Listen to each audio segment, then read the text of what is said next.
Today's topic that we are going to see is a non-deterministic finite automata. See, non-deterministic finite automata is easily constructible as compared to the DFA. In the DFA, as we have seen, deterministic finite automata has a finite states, and we can easily determine from which state it is going to be to the next state. Whereas in the non-deterministic finite automata, there exist many paths for a specific input. So because of this, we cannot determine easily how the state is going to move from one state to another state. That's why it is known as a non-deterministic finite automata. So every finite automata are called as a non-deterministic finite automata when there exist many paths for a specific given input. For a single input, there can exist two or more paths. And whereas every NFA is not a DFA, you have to remember this. Whereas every DFA can be NFA, but every NFA is not a DFA. See, we can say that NFA, non-deterministic finite automata, is very similar to the DFA, except there are two conditions that you have to remember in the non-deterministic finite automata. That is, it contains multiple next states. As I have told you here there can exist many paths for a specific given input. That's why we say that it contains multiple next states, as well as it contains a null transition or the empty transitions here. Epsilon transitions can be there. We'll see a simple example. In this non-deterministic finite automata, you can see there are three states, Q0, Q1 and Q3. For the given input A, it is moving from Q0 to Q1, as well as for input A, it is moving from Q0 to Q2. Similarly, for input B, Q0 is moving to the Q0 state as well as to the next state Q1. Means for a given single input, there exist two paths, Q1 as well as Q2. For input A, there exists two paths. That is, first path is this one and the second path is this one for single given input. That's why it is called as a non-deterministic finite automata. Means it is not fixed, or we cannot easily determine on which input we are going to on which state. So that's why it is known as a non-deterministic finite automata. We will see the formal definition of non-deterministic finite automata. It is similar to the DFA, except that two conditions that we have seen. It also consists of the 5 tuples or the 5 states. What are that states? Q, summation, delta, Q0 and F. Whereas Q is a finite set of states. Number of states in that particular graphical representation of a finite automata. Whereas summation is the input symbol, Q0 is the initial stage and F is the final stage. So these are the 4 symbols, but only the difference is in the transition function.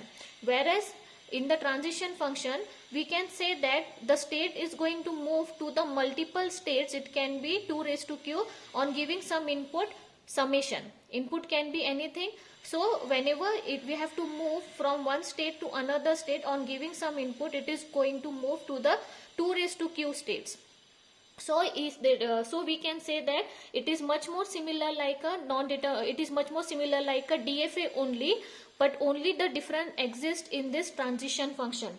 Whereas in the DFA, we have seen on giving some input, the state is going to move to some another state. Exactly one state, it is going to move to the exactly one state on giving some input, for example input A or B. So input A, it is going to move to next state only, whereas here it is not fixed, it can be 2 raised to q. So that's why it is known as a non-deterministic finite automata. We'll see one simple example so that you may get more clear about how we are going to use non-deterministic finite automata in the specific problems. See, this is the non-deterministic finite automata that I have already drawn. Now we will try to find out the actual what we can say, we can write it in the form of the definition, formal definition. In the form of formal definition, we will try to write it down. So now you can see what is Q here. Q is A, B, C, D, E and F. Q is the set of states. Q is the set of states. So Q is here A, B, C, D, E and F. These are the set of states. Next is your summation, that is the input symbol. And input for, as you can see, input is A, B and C. Input is A, B and C. Next is your delta function. We'll see it later what is this delta. Initially we'll see what is Q0. Q0 is your initial state. Initial state is represented using an arrow, whereas double circle means it is a final state. So initial state is A. Now we'll see what is F. F is the final state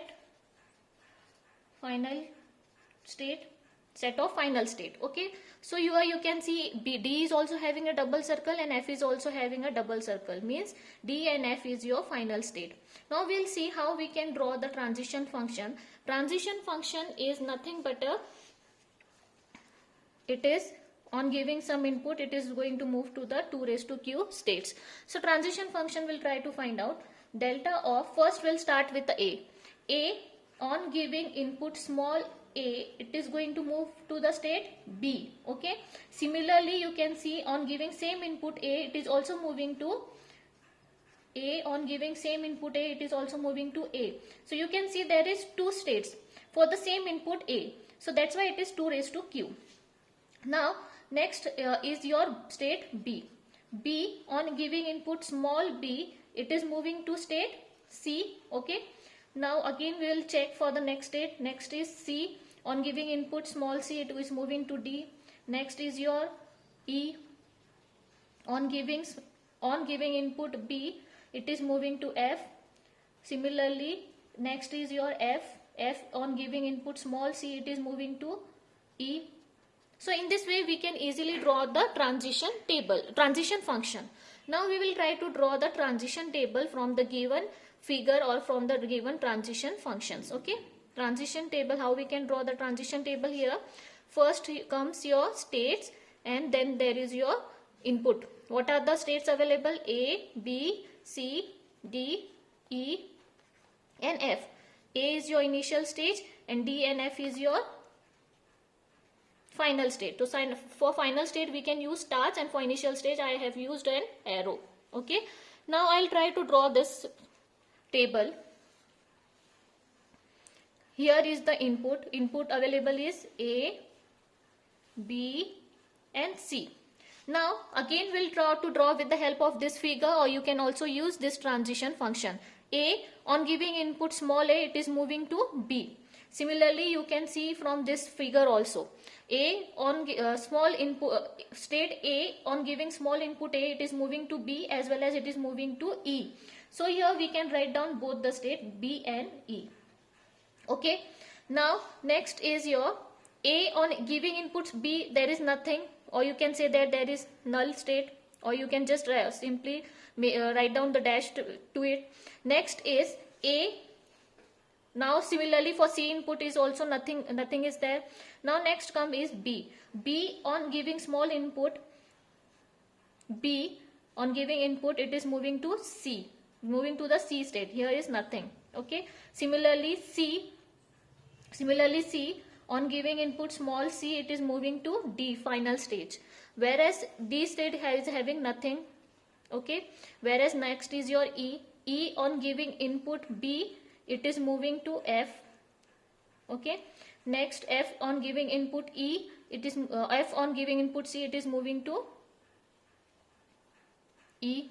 So in this way easily you can draw the transition figure as well as transition table from the given figure, or as well as from the given transition function you can draw this transition table. So it is very simple to how we can say that it is very simple. We can easily make the finite automata. Formula for the finite automata that we have already seen was finite non-deterministic finite automata can be defined as Q summation, next was delta, then was Q0 and F. So now we know each and everything. What is Q? Q is A, B, C, D, E, F. Okay. Next is your summation. What is your summation? It is an input symbol. It is A, B and C, set of A, B and C. Next was your delta. Now we know what is delta. Each and every function we know. Delta is known. Now Q0 is your A and F is your final state, that is D and F.